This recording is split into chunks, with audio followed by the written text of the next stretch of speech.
Welcome to the Equipping Leaders Podcast Leader Study Series. I'm Natasha, a leader development professional and overall leadership enthusiast. And I'm Corey, a program manager and an emerging people leader, thus a leadership enthusiast. We're doing a leader study of the TV show Z Nation, deconstructing the leaders, decisions, and team dynamics of the characters on the show to look at how leadership is all around us. And even if we're not in a position of leadership, we can still demonstrate it in our actions, responses, and opportunities. Z Nation aired from 2014 to 2018, but if you haven't seen it yet, there will be spoilers in these episodes. In this episode, we're talking about Season 3, Episode 3, Murphy's Miracle. Let's jump in.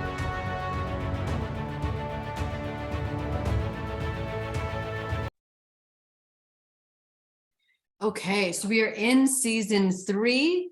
Murphy has split off from the group, and the others are still they're trying to find him. They're trying to work back to him because now they have Sun Mei, who is, going to help them find a cure or a vaccination. And so Season 3, Episode 3, Murphy's Miracle. What were some of your takeaways? So I think right in the very beginning, right, as they're pulling up into the town, so it's Murphy, the doctor, 10K, they run into some people who are having trouble, and Murphy's like, I think he makes a joke like, catch the only traffic jam in the apocalypse, and he's kind of like yelling at them, and then the doctor's like, maybe we should help them, like maybe that's what we're supposed to do. And so I thought that was interesting because, again, Murphy, who I wouldn't say he was always sympathetic, but now he has like this arrogance about him where nobody else matters except for him and his goals. And I thought that was an interesting thing because now that he's this de facto leader and he's going to do this whole new world order type thing within the zombie apocalypse, I thought that was you can see leaders sometimes that when they get that when maybe it's a new leader, right, like recently promoted or something like that, they can get very self-involved and forget like one of those core competencies of a leader, which is, you're there to help other people and make them better within your organization. So I thought that was like an interesting little just exchange right there in the beginning. And he does end up helping, but in kind of a selfish way, right? So he's well aware now what happens when he bites someone. And he, bites the little girl that was sick. I thought that was pretty interesting. I don't know what your thoughts were. So I think that's an interesting point too that you brought up, where it's like sometimes when people are new to leadership or it's thrust upon them or, whatever the reasons are that they're there, sometimes we find ourselves in that position for not the right reasons. I was just talking with a friend earlier in the week who mentioned that he was talking to somebody who wanted to get promoted, and he said, why do you want to get promoted? And he said, to correct people. So I'll have more authority to correct people. And so it's always like interesting too, like what people view as leadership and why they want to be a part of it. I think too, that's why good leadership is so important, because like you said, one of the core tenets of leadership is caring about other people. But I've also seen people in positions of authority who probably didn't have that. They didn't have good mentors or guides or good leaders along the way. And so they view leadership as a hammer and every single person that they encounter as a nail. And so it's creates a lot of toxicity, of course, but also isn't really setting them up to be any type of a leader. Like I said, they're just in a position of authority. And so, yeah, in this, when they come across the only traffic jam in the apocalypse, and when Dr. Murch encourages Murphy to go and help, and he doesn't, it's almost like he's like, I could do something about this, but he's also yelling at the people. And he's in this really interesting place where I always say, like, if you looked at my leadership at the beginning of my leadership journey, like when I was in my early 20s, like it would have been called like how an egomaniac learned to lead, because it was just, we read all these things and all these theories and concepts, and then when you try to put them in place, you're like, oh, that was a really different time when that worked. That's a really specific situation. So not that Murphy's over there reading a ton of leadership books, but at the same time, there's that element of when you're first in it, you really do have to try things out, but it should never be at the expense or built on the backs of other people who have to suffer along the way. You're still responsible for their experience. Yeah, I think it was cool too. Is then you had like this, you cut over to Warren and the rest of like Operation Bite Mark, and she's like, they're coming into this little town, and she's like, all right, you guys, you know the drill. And that, they're walking through, and then they come across that horde of zombies. And I know, reading into it a little bit, but she was like, are you guys seeing what I'm seeing? Right. So when they come up to those zombies that are around that mail truck, and they have no interest in them, so they were like, this is weird. And they just sort of talked through that issue together as a group. And I thought that was really cool because Warren, was check, are you guys all on the same page as me? Like, this is weird, right? Like, it was just a little validation, get inputs, but very casually. And I thought that was a really nice little leadership tactic. I agree. And I think that Warren consistently demonstrates great leadership. Yes, absolutely. Yeah. But with that too, I think oftentimes leaders are afraid to ask, or people in positions of authority, I should say, are afraid to ask questions because they think it's going to make them look weak or like they don't have all the answers. When the truth is that it's not a weakness and nobody has all the answers, right? Like that's just part of it. And so why not use the people around you to get more perspective? That's why they're a team. That's why you brought them together. And so I agree. There was that piece where she was just like, yeah, are you seeing what I'm seeing? And just because sometimes also we need to have the people around us give us that reality check. And that's why also like in positions of leadership, having the right people around you is so important, because if you just have a bunch of yes people or, people who aren't going to challenge you or tell you the truth, which is an environment that you set, like that you set as the leader. And so if you don't have that, they could have been like, no. And then she would have been a little bit gaslit, right, by the people around her, but because of an environment that she had set up. But instead, there was this collaboration. She was if anything, Warren's a collaborator. She's the leader, yes, but this is a team effort. And so, yeah, I completely agree. Yeah, I also, it's funny as we get into this episode and as we're looking at, they meet this new person along their journey who is this mail carrier. I think it's interesting too because they're looking for, food, fuel, resources, the normal thing. He comes at them with, sort of, yeah, I can help you with all that. You just need to help me with this one thing, first, and then I can, it's always that exchange. But what I think is interesting is, so they were going to mercy the zombies there that were around that mail truck, and he had shouted out like, "No, don't. These are my friends. They're all good people. They'll be fine." That whole thing. And what I really saw this as is you had Warren and Bitemark coming in with someone who was, so you're on their turf.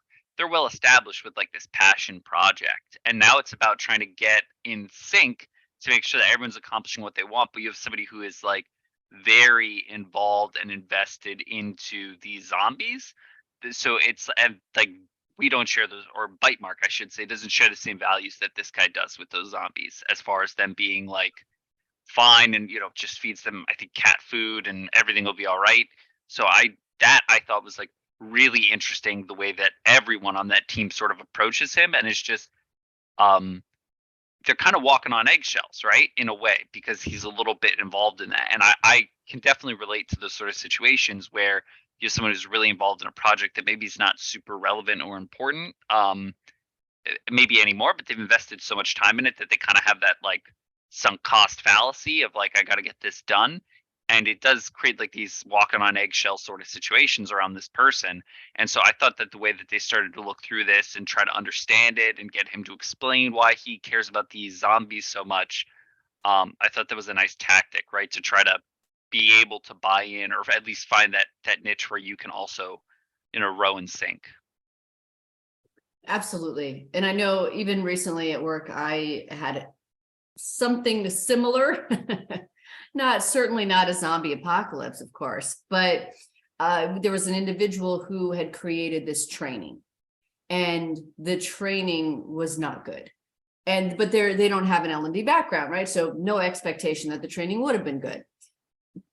The challenge was that then, as the L&D team kind of coming in and saying like, can we just give you some recommendations? What you want, like your intent here is great. The execution of this is confusing and you aren't getting the results that you're looking for. So, but what the challenge was that person, they essentially felt like we were calling their baby ugly. And so it was like, it took this whole other thing where it was like, kind of like similar to this situation where you're like, okay, this is like, zombies are not our friends. They're not our pets, right? We don't keep them around. This is a dangerous situation. So I think kind of similar in the workplace, it was like, this is not something that's effective. It's not helping anybody. Nobody's using it. You're wasting a lot of time here. So how do we understand them and let them know that, like, I understand that this works for you, or you think that this is something that's valuable from your perspective. How do I help you widen that scope? Yeah, something else. I'm a big Citizen Z fan, and running in parallel during this episode too. Citizen Z realizes he has to get back on the air, right? He's there with Kaya and the Skya and her grandmother and grandfather. He's trying to, work out, get his strength back up so he can go, get back on the radio and that whole thing. And he starts to doubt himself a little bit. And he's like, nobody listens anyway, that kind of thing. And what I thought was really cool was Kai was like, I'll listen, right? I'll listen to it. Grandma will listen to it. So it's like, kind of do what you love and the money will follow sort of attitude. And I really appreciated that too, because I think now she's becoming very invested in the mission and the goals, and understands, I think, the importance that Citizen Z has to the success of Operation Bite Mark. So I think that's also powerful because, like, as a leader, I think if you're doing something that's like, not to be cheesy, but like, if you're doing the right thing, if you have good goals and good values, it's very easy to get buy-in. It's much easier to be a leader when you're doing the right thing, right? So it's worth doing the right thing, right? It's worth being that good leader. And I thought that was sort of interesting. That is interesting. You're just making me think. That's why I'm like slow to respond.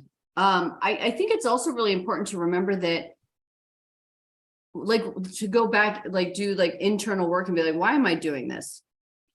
If it really is to make this like huge impact, first off, why does that matter, right? Like, why do I have to impact every single person, even within an industry, but much less the whole world?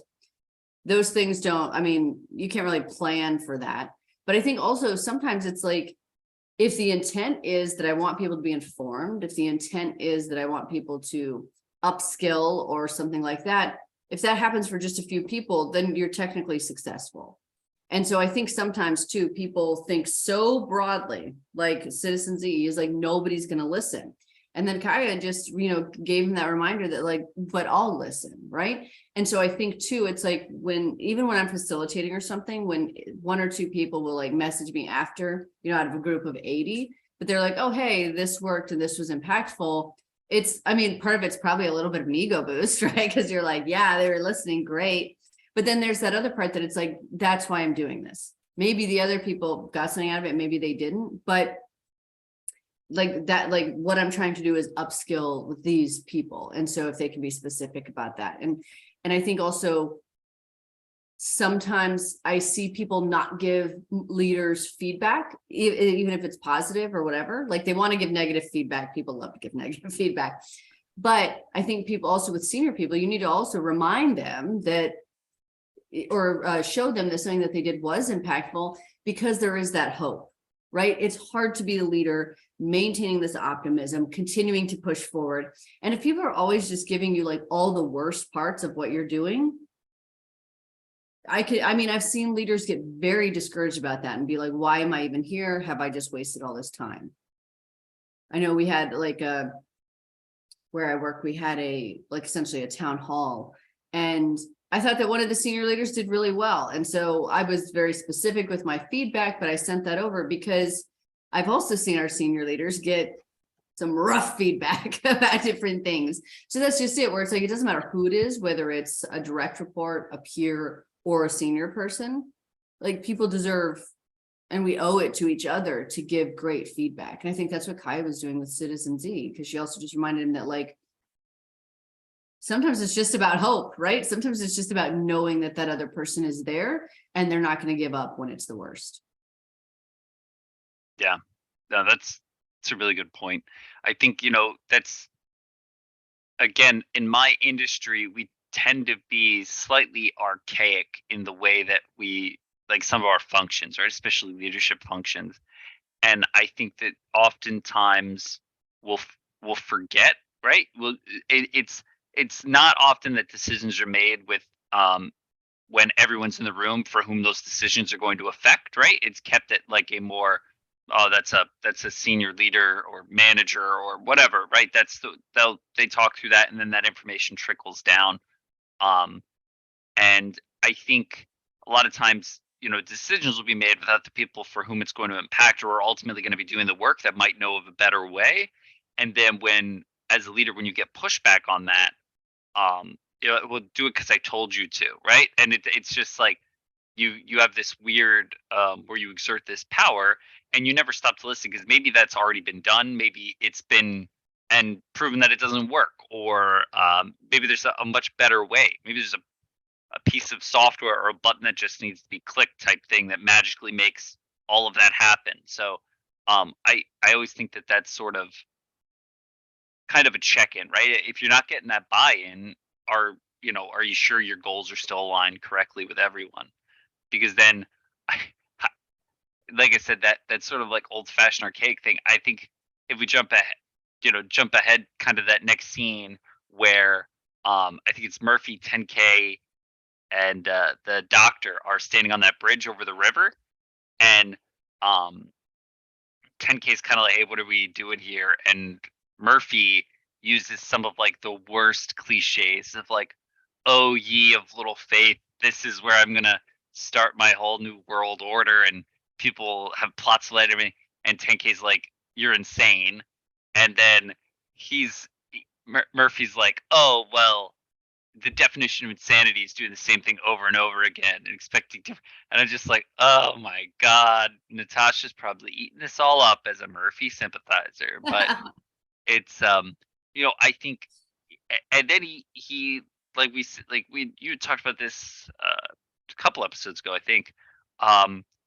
He pulls up like, you would have, like Murphy pulls up like, oh, you would have died without me, right? Like I'm the reason you're still here. I'm your god now, essentially. And it's just like, man, he's just trickling down this very dark path, right? A little bit of power in the zombie apocalypse, and all of a sudden, so I that's just, like I said, that type of leader is the one that I am more familiar with, sadly, in my professional career, is the I'm right, you're wrong, I know you don't.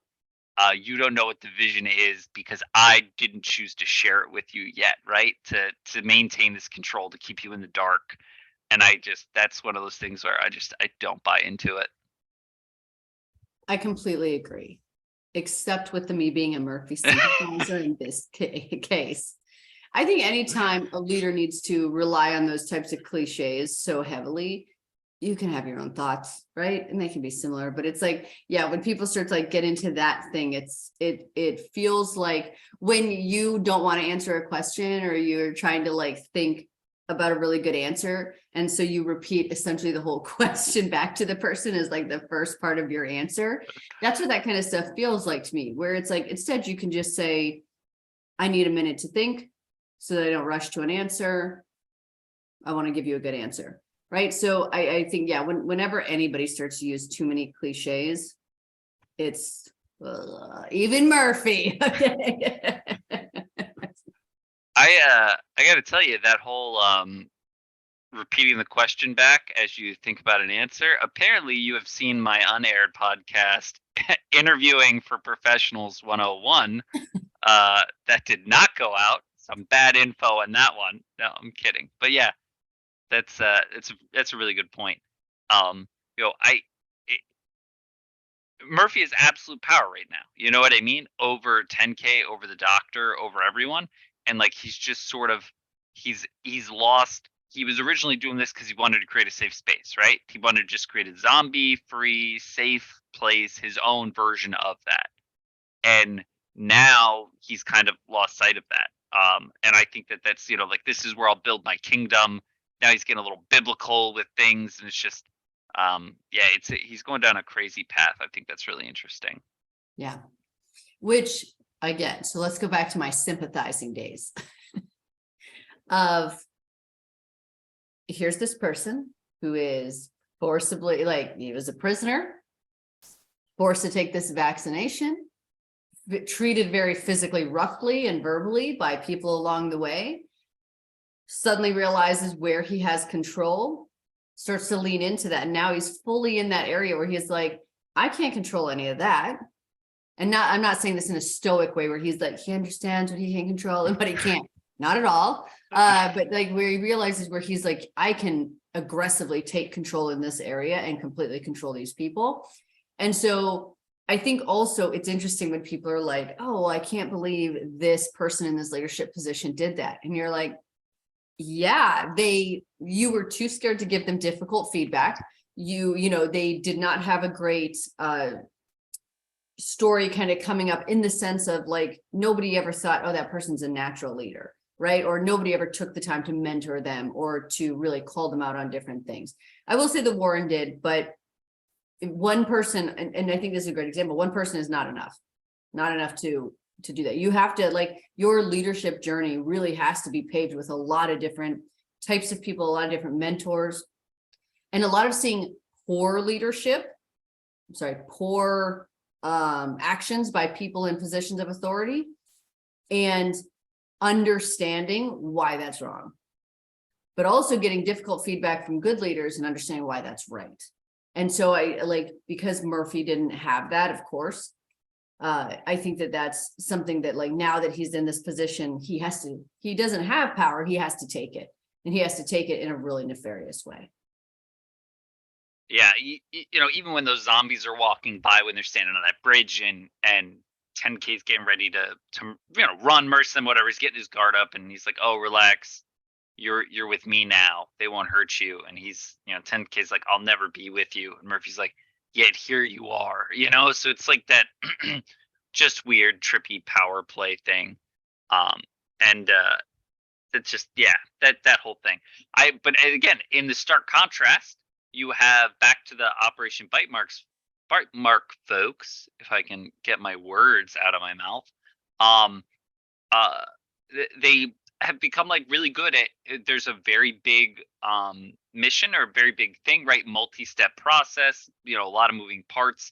And this is, a smaller example of that, but it's like, they need to get the truck started. They need to use the radio that the guy pointed out to them. They're worrying about these zombies that now they can't kill, right? Because they're not allowed to. So that's a new layer of complexity.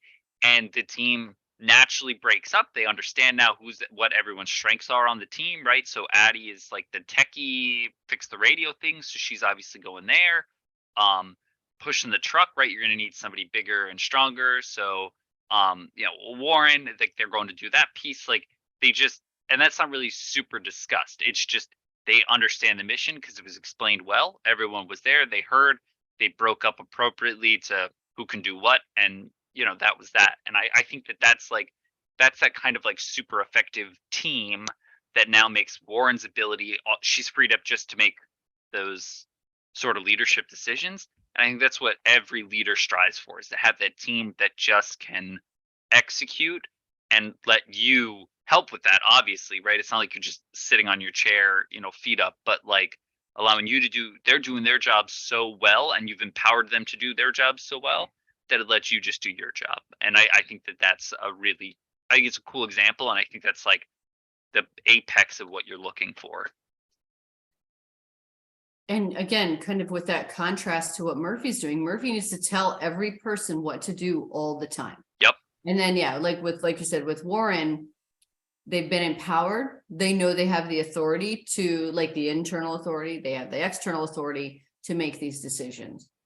So when her and Hector are helping the mail person move the truck because they need to get it moved, I love so the mailman's like, I'll drive. And Warren's like, nope. She says, no one pops a clutch like me. And what I loved about that too was it was like, I also know my strengths in this. It's not up for debate. This is what I'm going to do. I know I'm the best at it. and what I loved about that too is like, there was no arrogance in it, right? Where again, if we're doing the contrast between her and Murphy right now, ton of arrogance over there.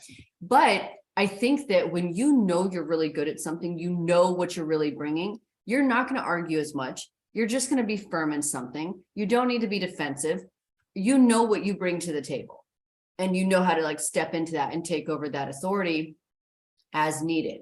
And I think that a lot of times so many people get caught up in imposter syndrome and all these other things that the minute somebody else is like, I'll do this, they almost want to like, okay, let's have a discussion. Go back to like the corporate retreat thing, right? Where it's like, let's have a discussion. Who has the talking stick? Like, and it's like, no, I know I can do, like, this was my whole thing. I can do this. Let me just step into it. So I really loved that. And then before I go on, I'll stop. I was just, that's awesome.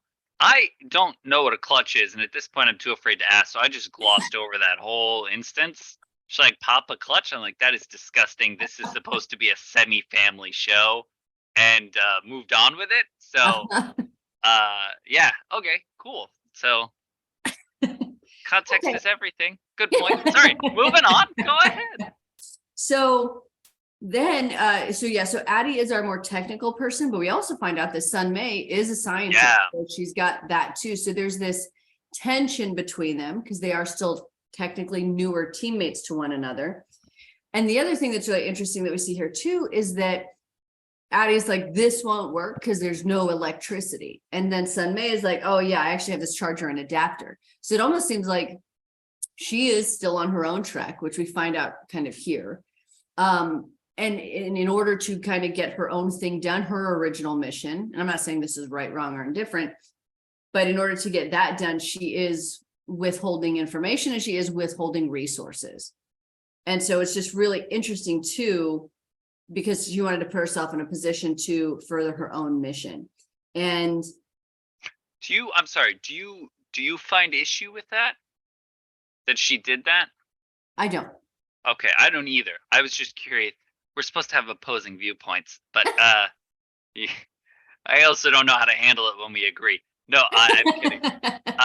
Yeah, that's something to me that I wasn't sure, because I can see where people would get sort of bent out of shape about that, and I didn't. Right, that made complete sense to me, because the other thing too is what she withheld was in no way a detriment to the group, right? That charger was not referenced or needed at any point. Nobody died. Nothing was harder because they didn't know she had it. And the moment that it was going to be useful for the group, she said that she had it, right? She didn't withhold to the detriment of the group. And so I think that that's kind of something that's I struggled with, because I tend to be an oversharer with like information or things or resources, because I'm like a bit more communal, right? Put everything in the middle, let everyone have it.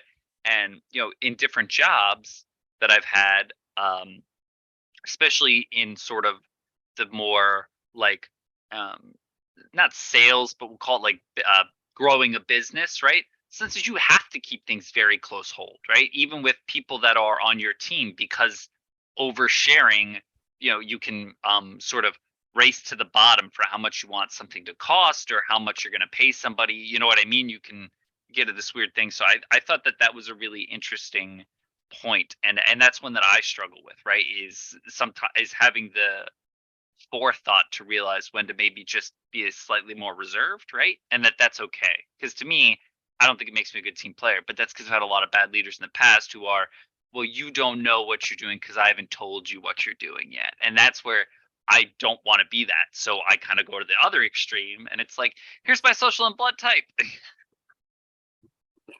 Yeah, the first day I met you, it was super weird. No, but I think that's a really good self-awareness there on your part too, where it's like, this is why I do this thing.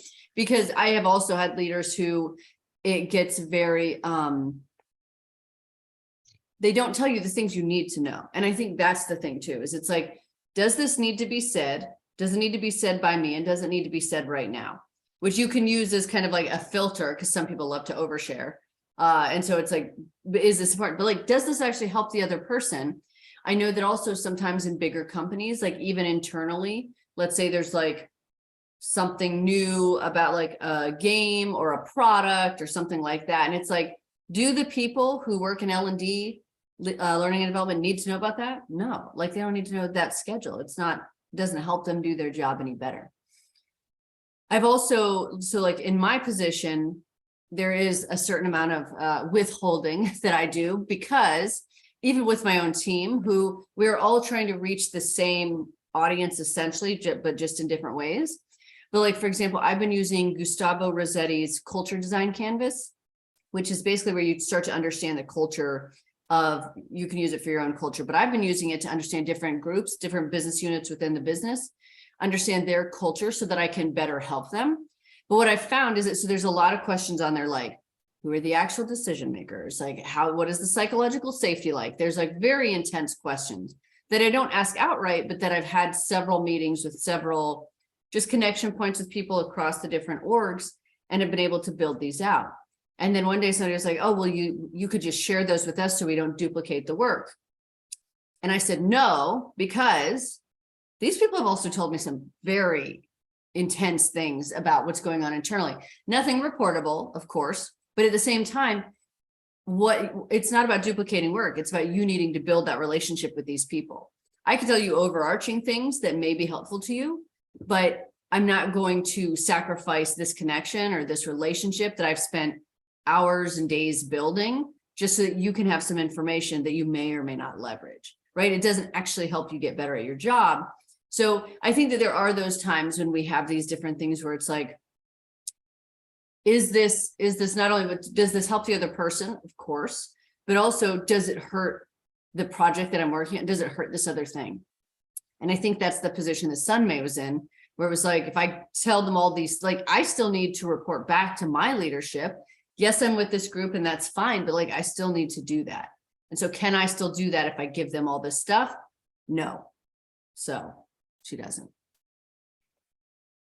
Yeah, I'm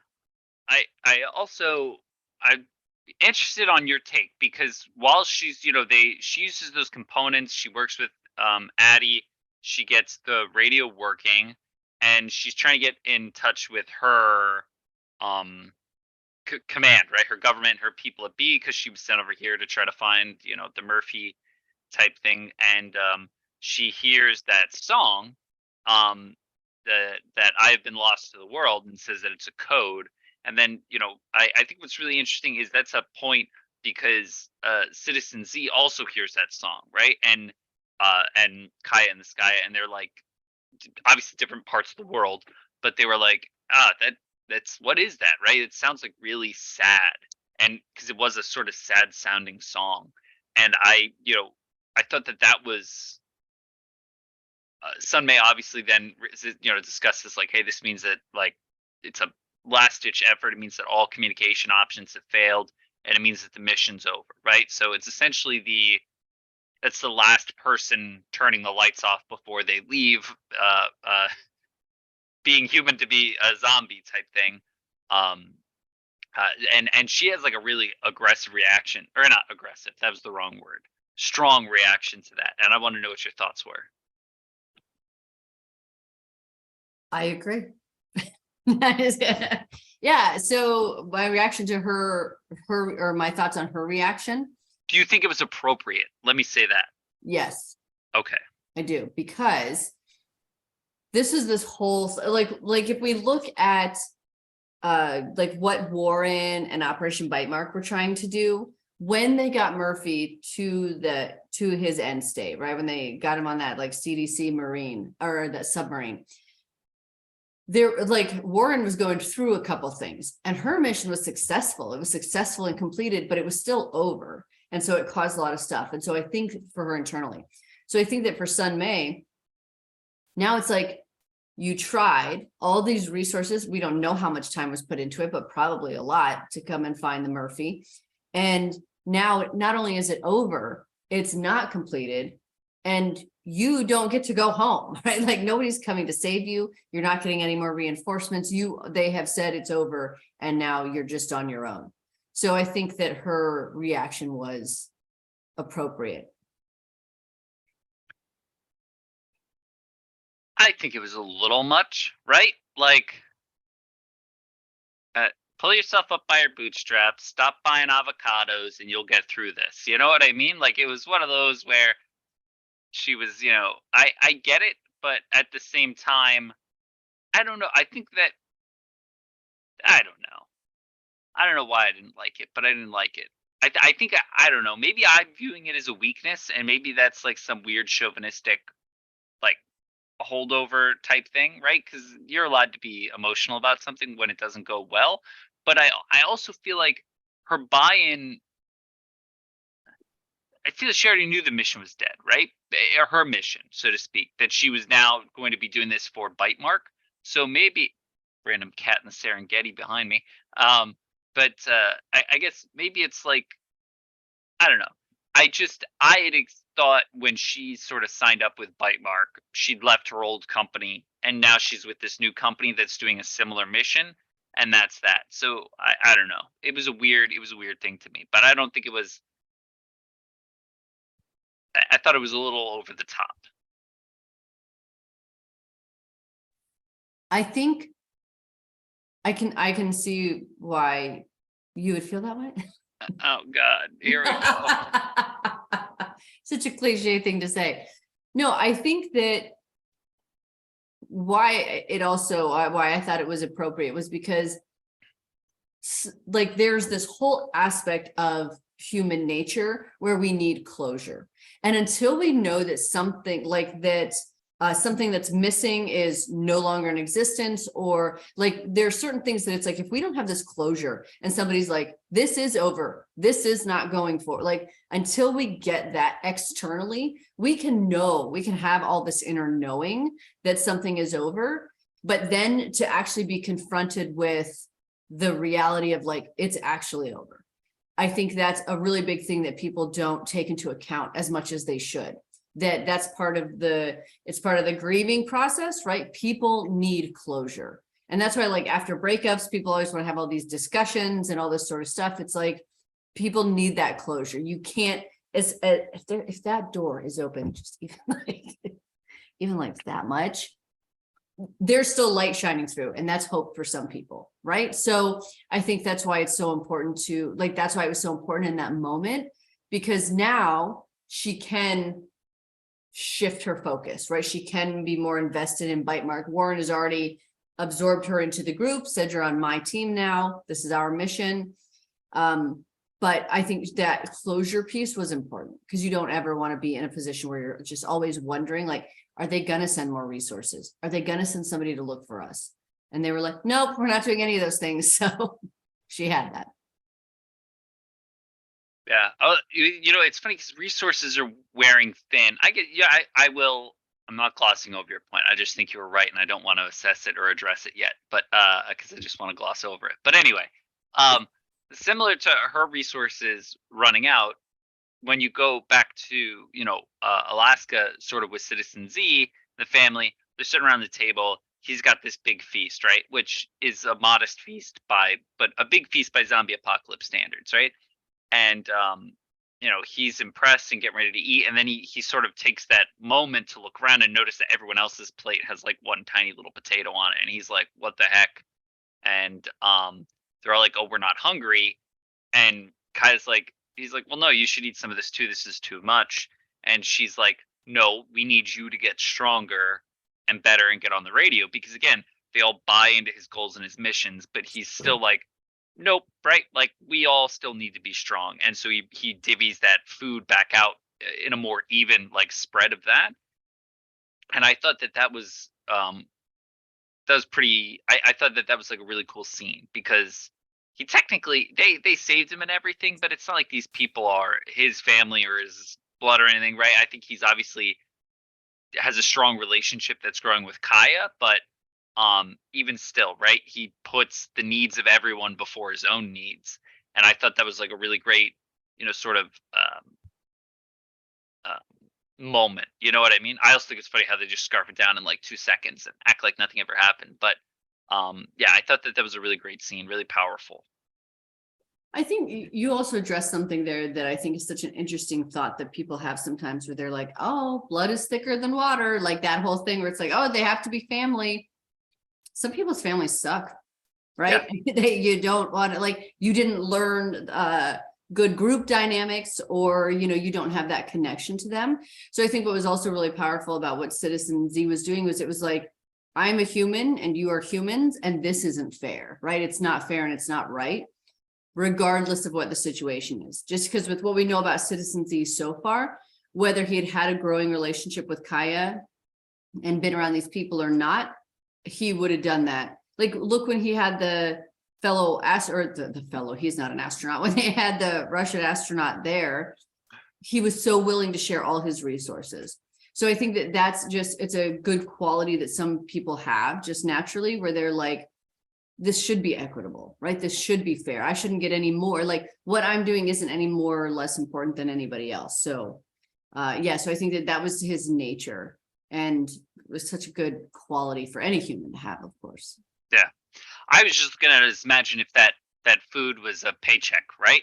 Because I think that in a lot of organizations, that's how the paychecks look. You know what I mean? Where there's a lot of money going to that one leader who's making a lot of really hard decisions, et cetera, et cetera. But you have folks that aren't making a lot of money. And I think that there's like a lot of really big pseudo super successful companies and conglomerates that, you know, we all know and use, that very much work in that sort of a system where those at the top, right, it's a big feast, and those at the bottom that are ultimately making that business successful are kind of, you know, um, almost starving. You know what I mean? So I just thought that was a really interesting look at that. But It's a great point. I'll get I'll get off of that high horse. And yeah, so I just you know, well, this thing too is I think I well no wait, you go ahead because I think my next thing is a little later on. But go ahead. My next thing might be a little later on too, because I want to shift back to Murphy. Wow, who would have thought? But my thing is yes. Okay, go ahead with Murphy. So now he is doing this thing that people do when they are in a position of authority and they have some measure of power, but they are not leaders, right? They don't actually demonstrate leadership qualities. And that's where he is essentially looking at this world that he can build. So he's like, we can grow crops, we can generate power. And so he's in his mind creating this future state that other people should buy into, while also having no evidence that they can get there.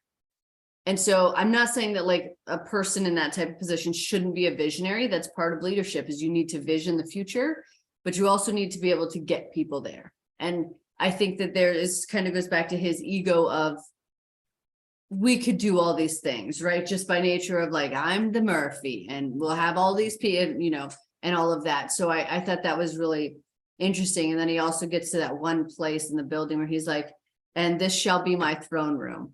And I'll be honest, all internal Murphy sympathizerness died in that moment. Just because, yeah, now it's like, now we've reached a level of toxicity that is going to be difficult to come back from. So I'm not saying people can't, but at the same time, sometimes people reach a level and it's fed, right? It's fed by all these people that he controls, and they're doing, like, they think all his ideas are great, over laughing at his jokes, doing all that sort of stuff. So he really thinks he's batting 1,000 all the time and doesn't have anybody to give him any real feedback. 10K a bit, but it's yeah, he's at a very precarious point in his journey.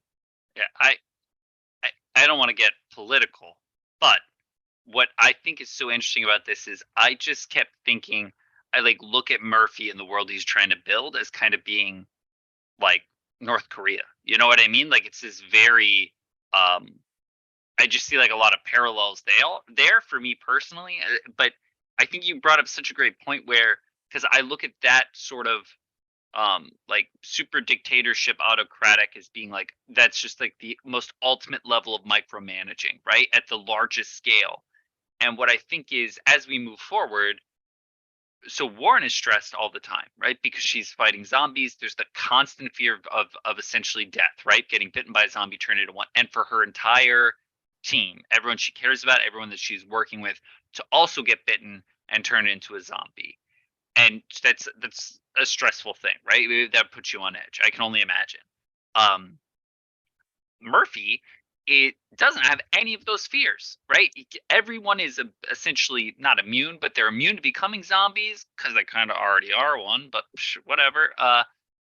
He's got none of that, right? It is completely safe, and he is just as, if not more, stressed than Warren is because, like you had said earlier, he has to tell every single person what to do. He has to make every single decision. Nobody can operate with autonomy, and he's getting burned out and things aren't working before they've even started. You know what I mean? And I think that that is such a powerful thing to look at, right? If you really examine that, he has absolute control and authority, right? Borderline, and in some cases, really pushing it to be true, mind control over people and over the problem, right? He literally controls both sides of the fence, and he's still struggling, and it's super stressful because it's all on him as a single individual. And as if his ego wasn't big enough and those problems weren't big enough, he has the people he kind of arrived there with. And then earlier he had bitten that little girl to save her. Yeah. You're like, oh, what a great person, saving a kid. We love it. And then I think that, so up till then, he's like, this new world order, we're going to build this thing. But then that family, the parents of the little girl and the little girl come find him. And I think that's when his narrative changed and he realized that I can leverage this as a way to free people from fear. Not because he really wanted to, but because what a great marketing technique.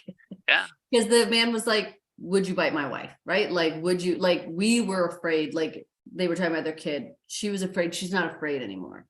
And so in hearing that, the way that he was able to internalize that and be like, okay, this is how you draw people to you, right? Maybe they aren't going to believe in his new world order, but they are going to believe in not wanting to be afraid anymore.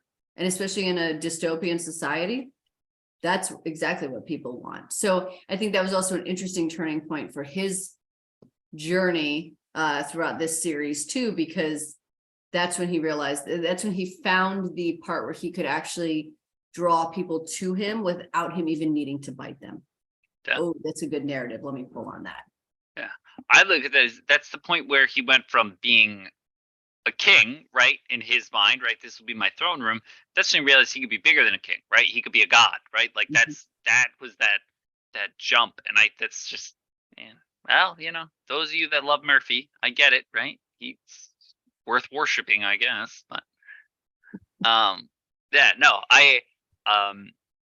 yeah, that whole Murphy story piece is really interesting to me.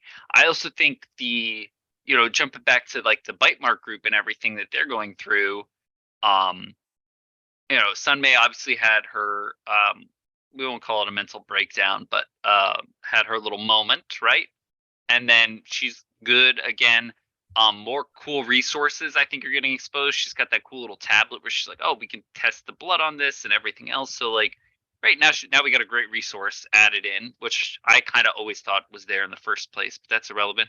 But I think the team reaches like a breaking point almost with this postman, right? Like, so it's like they've been really nice, really collaborative. They're still running into issues, right? Some of the stuff he said isn't coming true. And now, I hate the term, but if you'll follow me with it, right? It's like carrot and stick, right? They've been using a lot of carrot, and now they're at stick time, right? They're out of carrots, and now it's time for stick. And I think that's an interesting shift because their peril has increased, so their level of aggression has gone up as well. And I not again using threatening things like forcibly taking biometric data from someone or putting them at gunpoint, but I've definitely been in situations where you tried to play along with someone, especially in a passion project, and you've tried to be understanding and give them resources, and then you start to run out of resources or you start to run out of patience, and now there's a little bit more like, hey, I need this. If this is going to be a thing, if it's going to be done, if this feature is going to be done, it needs to be done in the next sprint, right? Or the end of this sprint. Like it's got to be done now, right? So otherwise we're gonna mothball this, and maybe we can reassess it in a few months. But I think the team's sort of at that point now where it's like bring us these resources, or, we're done here. Yes. And I think Warren's really good about reading when that point is, right? When the carrot needs to go away and when the stick needs to come out. And again, zombie apocalypse, different carrot, different stick, but same concept nonetheless. And I think this is also where we're still seeing the Warren that we know and love, consistent leadership there, but also in her finding a new way to do this, right? Like the original mission is over. We've adjusted based on information that we have. So I almost feel like there are parts of Warren that we are seeing. Is that a drastic shift? Because that would be too much. But there are these like little shifts that I think that we get to see in her that, like, for example, when she's following the mailman down like to this one corridor, he's going to get her some resources, right? So they can move on. And I see points where she's too trusting and less trusting in ways than she was in previous seasons, right? In kind of figuring this out. So what I think is so interesting about that too, is that, again, when a mission changes and you're trying to figure out like, what does the new normal look like? Like, how do I navigate this situation? There are these elements of, I have to be open to how, like having that growth mindset, right? What are the possibilities here?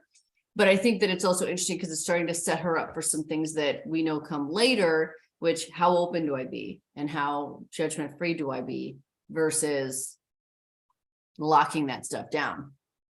Do you equate that that change because she's less at stake, like there's less riding on her, like in any way? You don't think so? Okay. I don't think so. I really do think it's just an adjustment in focus. Okay. First they needed to get Murphy somewhere. Now they need to get to Murphy. Oh, that's a good point. Yeah. No, that it's just the reason why I ask is it just got me thinking, like, but what do you call it? Senioritis? You know what I mean? Like that moment of like, you passed all your tests, or if it's work, right? If you got the offer letter from the new company because you're thinking about leaving yours, and sometimes, it's like, oh, well, we're going to start you the beginning of next month, right? So it's easier, something like that. And it's kind of like midway through that, the month before, so to speak.